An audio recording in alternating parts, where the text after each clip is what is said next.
네, 오늘부터 뭘 계획하고 있느냐면 구약 성경이죠. 구약 성경을 히브리어 원전으로 읽고 싶은 그런 생각이 들었습니다. 진작부터 그런 생각을 하긴 했었는데 어떤 방법으로 할까? 수준을 난이도를 어느 정도로 맞출까? 이런 고민들이 많이 생기더라고요. 그리고 이 성경을 읽어서 단지 히브리어를 연습하는 데 활용을 할 것인가? 아니면 본문 텍스트를 가지고 어떤 그 메시지를 찾는 것까지를 할 것인가? 이런저런 고민들이 많았습니다. 그래서 일단은 한번 어떤 방법을 시도를 해보자. 창세기 1장 1절부터 차례대로 할까도 생각했는데 그렇게 되면 또 좀 지루한 면도 없지 않아 있어서 우리들에게 좀 이슈가 될 만한 그런 본문들을 취사 선택해서 당분간 해보겠다 이런 싶은 생각으로 오늘부터 한번 시작을 해보려고 합니다. 첫 번째 시간으로 하나님이 인간을 창조하신 그 단락을 한번 해볼까 생각 중입니다. 그래서 창세기 2장 15절부터 함께 보려고 하는데요. 보도록 하겠습니다.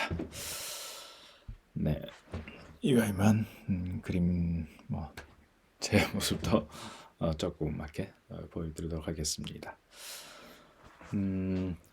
창세기 히브리어에 대한 그런 난이도가 각자가 다르기 때문에 어떻게 해야 될지 조금 고민스러운데 뭐 우선 그런 복잡한 생각하지 않고 한번 읽어 나가 보도록 하겠습니다. 2장 15절부터 보도록 하죠. 예. 한번 쭉 읽어볼까요? 15절만 한번 읽어보겠습니다. 바이카 아도나이 엘로힘 엣 아담 마이야 니헤후 베간 에덴 레오브다흐 울 쇼브라흐. 자, 여기까지만 한번 보도록 하죠. 자, 우선 처음이니까 조금 자세히 한번 볼까요? 마이카흐 하면은 어떤 이제 라카흐 동사의 변형이죠. 이 라카흐 동사가 조금 독특한 그런 동사죠. 원래 라메드 같은 경우에는 일반적인 철자임에도 불구하고 여기서는 마치 페인 눈 동사처럼 페인 눈 동사의 특징이 뭐냐면 이 눈이 약하기 때문에 잘 흡수가 돼 버리죠. 동화가 잘 되죠. 그래서 다음 철자에 동화가 돼 가지고 그 동화된 흔적을 다게시 포르테 우리 이거 다게시 포르테에 대한 용어들이 굉장히 많죠. 이중점이라는 분도 있고 또는 경강점 여러 번역하는 분도 계시는데 마치 이 페인 운동사처럼 이게 약해서 이중점의 흔적, 다게시 포르테의 흔적을 남기고 몸은 원래 이게 약하기 때문에 사라지고요. 그래서 이런 식으로 남는데 라카우 동사가 그런 특징을 가지고 있죠. 그래서 이거를 실제로 끄집어내면 낙하흐가 아니고 락하흐라는 걸 볼 수 있죠. 취하다. 우리가 보통 그렇게 해석을 합니다. 주 하나님께서 아도나이를 제가 이제 주라고 번역한 이유는 혹시 나중에 기회가 되면 말씀드리겠지만 유대인들의 전승에 따라서 그렇게 번역을 합니다. 우리가 부모님의 함자도 함부로 못 부르는데 하나님 이름 함부로 부를 수가 없는 거죠. 그래서 우리 보통 여호와 이렇게 많이 음역을 하는데 여호와란 음역도 사실은 정확한 게 아니고 엄밀히 말하면 오리에 가까운 그런 발음이라서 그럴 바에는 차라리 주라고 이렇게 번역하는 게 낫겠다는 싶은 생각입니다. 그래서 앞으로는 하나님 이름이 나오면 그냥 주라고 번역을 하도록 하겠습니다. 주 하나님 엘로힘께서 취하셨다. 누구를 취하시느냐? 어떤 이제 직접 목적격을 나타내는 불변화사죠. 무엇을 그 아담을 취하셨다.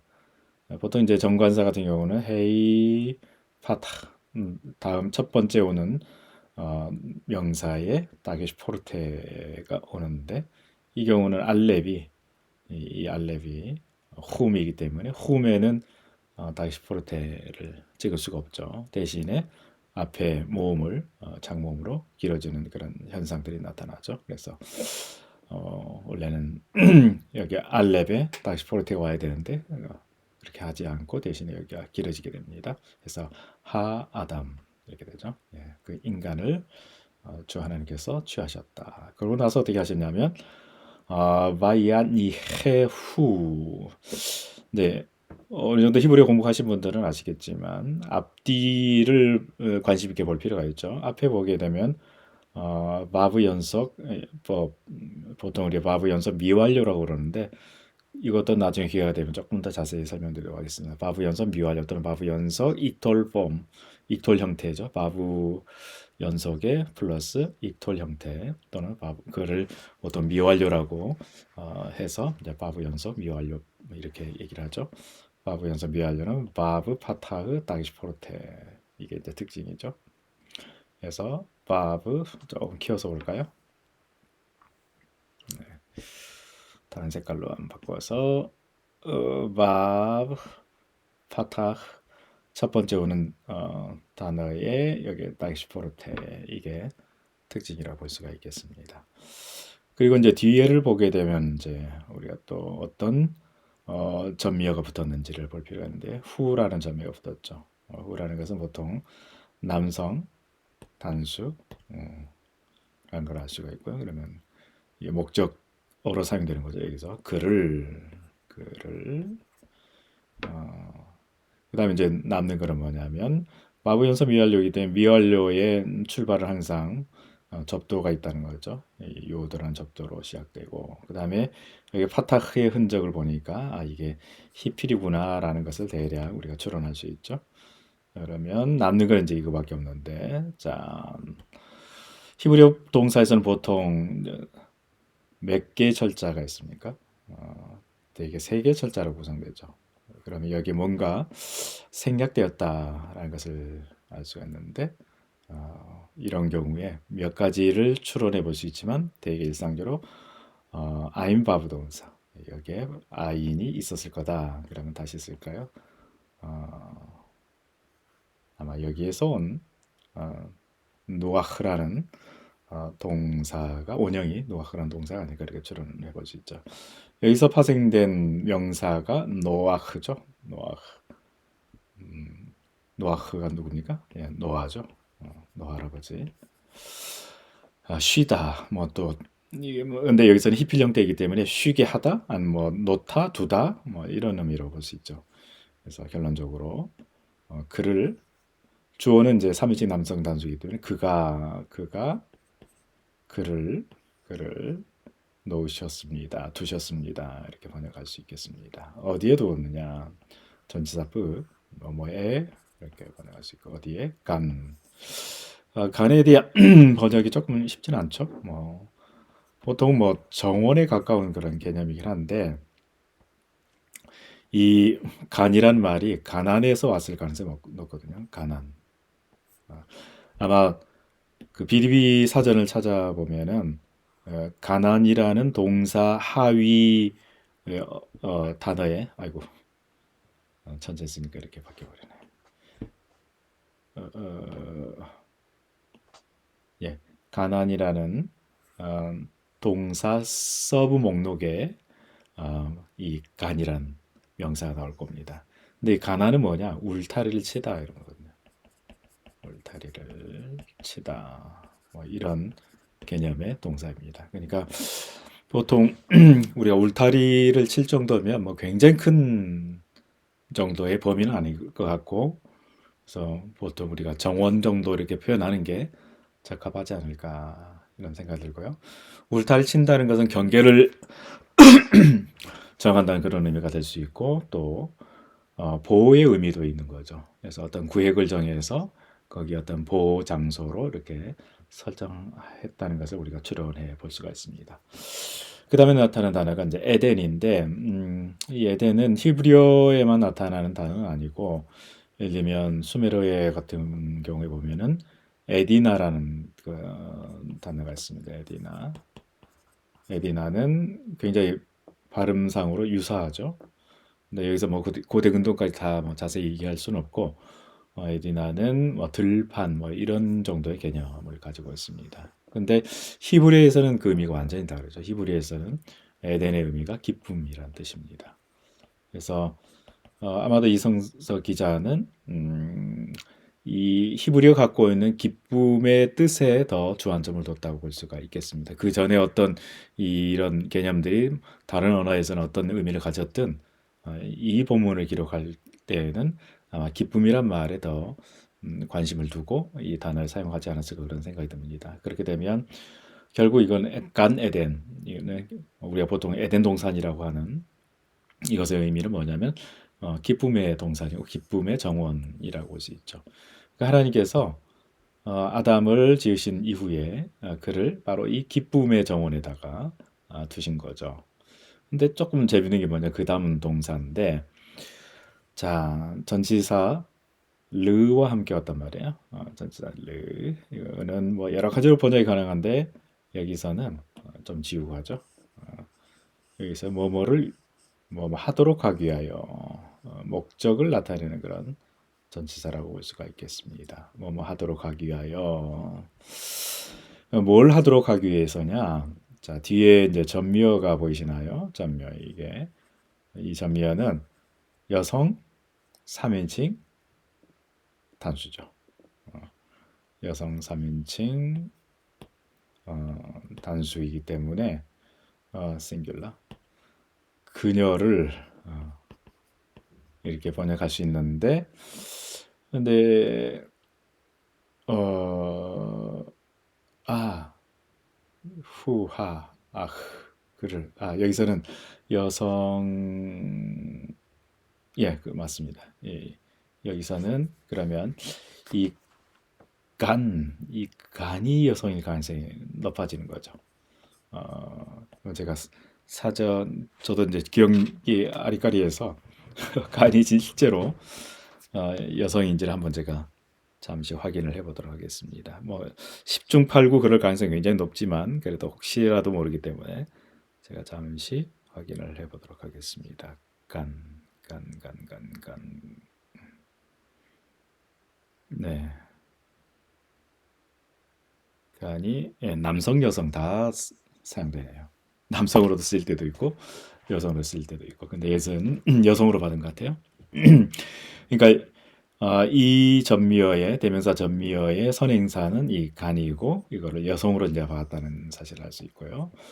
자, 그러면 이것을 어떻게 하겠다는 거냐? 아바드 한다는 거죠, 아바드. 근데 이 아바드의 의미가 굉장히 다양하거든요.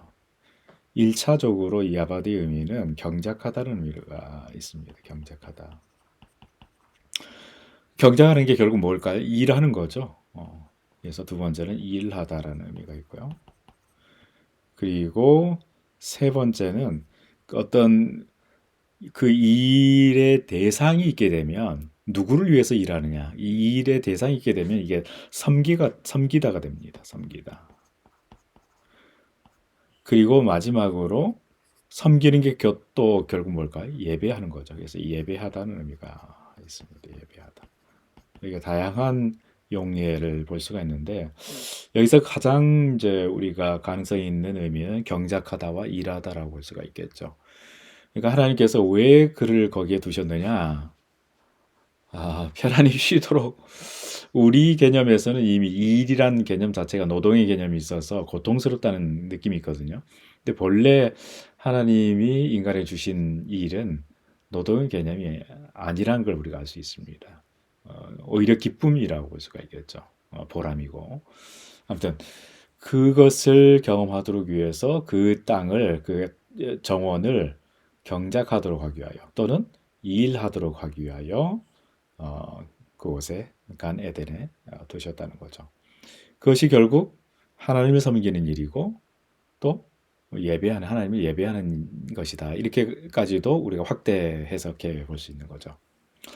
자, 계속해서 봅시다. 하나가 더 있어요. 그리고 저소사 그리고 또 전치사인데 여기서도 마찬가지로 아까 같은 전치사임이라고 볼 수 있죠. 뭐 하도록 하기 위하여.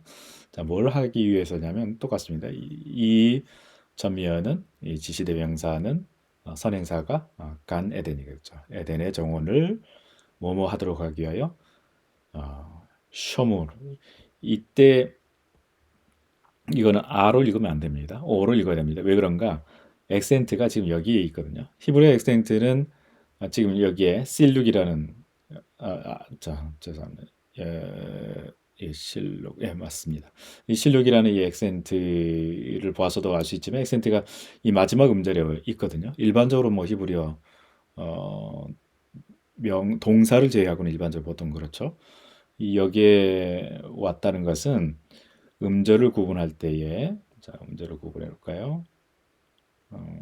울르 해서 음절을 이렇게 구분할 수 있는데 액센트가 여기 있고 지금 이게 쉰 그리고 이게 카메츠 하투비인데 여기서는 카메츠가 아니고 카메츠 하투 맴 이렇게 해서 폐음절이 되거든요.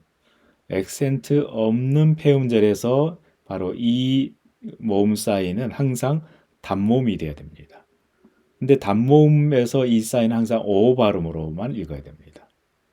장모음일 때만 아로 읽을 수 있는 거예요. 그러니까 여기서는 아로 읽으시면 안 되고 오로 읽어야 되는 거죠. 울루 쇼무라.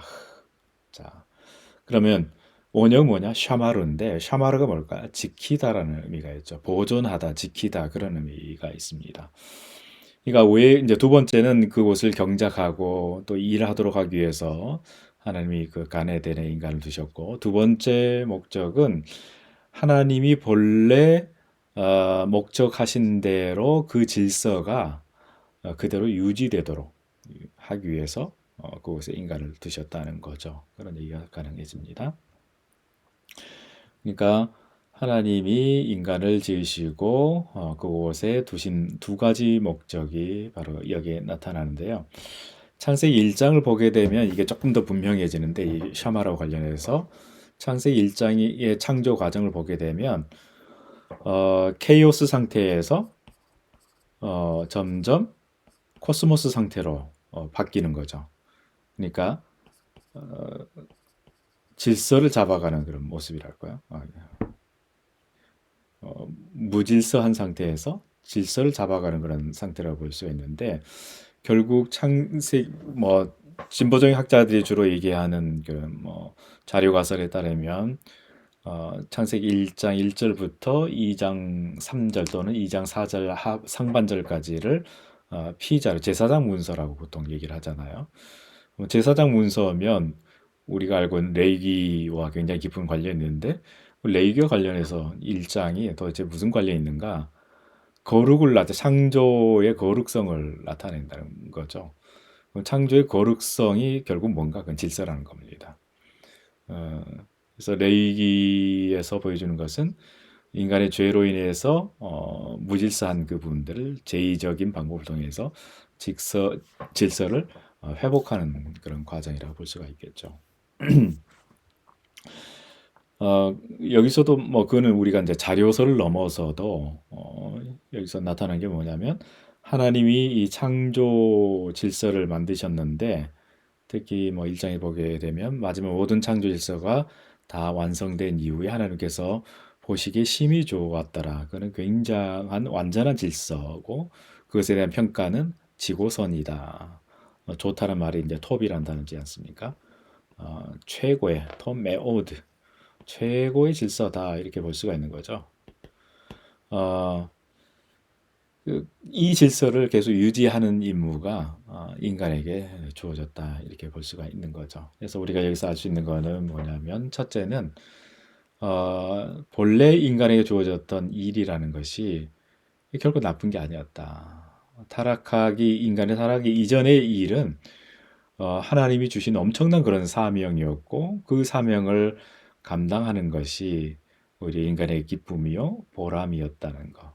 일을 아무에게나 안 맡기지 않습니까? 지금도 그런 것처럼 어떤 사람이 누구에게 권위자가 누구에게인가 일을 맡겼다는 것은 그 사람을 신뢰한다는 의미거든요. 그런 차원을 생각해 보면 이 일이 인간에게 주어진 처음 본래 일은 굉장히 인간에게 유용한 인간다움을 더 인간답게 하는 그런 유용한 수단이었다 이렇게 볼 수가 있겠죠. 그러나 이제 나중에 창세기 3장으로 넘어가게 되면 일이 어떻게 변질되어지는지를 보여주고 있는데 일이 고통으로 변하게 되죠. 수고해야 그 수고의 땀을 통해서 겨우 생명을 유지할 수 있는 그 농작물을 먹게 되는 땅이 소산물을 아주 어렵게 내는 환경 자체가 변해버리게 되는 그런 모습들을 보게 되죠. 그거는 우리가 나중에 상세히 3장 하면서 그때 더 보도록 하겠습니다. 하다 보니까 벌써 뭐 15절 하나 하는데 시간이 많이 가버렸네요. 그래서 오늘은 이 정도 하고 또 다음에 뭐 내일이라도 또 더 편하게 그냥 이렇게 해 나갔으면 좋겠습니다. 네, 오늘은 여기까지 하도록 하겠습니다. 고맙습니다.